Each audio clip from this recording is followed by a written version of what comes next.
Hello everybody. So today I will talk about calculus. The topic today is about integration. So now I will show you how to answer.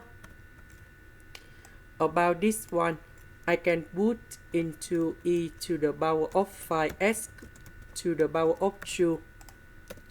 Next, we need to use about integration by substitution. So I will put about u equals to e to the power of 5s.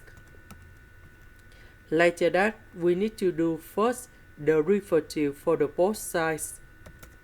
And we have 5e to the power of 5s ds. Because we don't have number 5, so we need to divide both sides by number 5.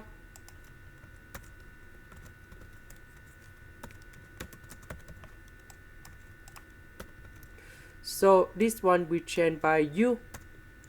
E to the power of 5s ds we change by this one.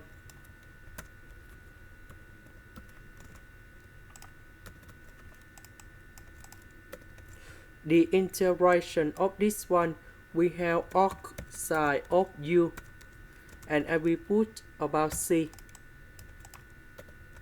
About u, that is about this one. This is the end. Thank you for watching.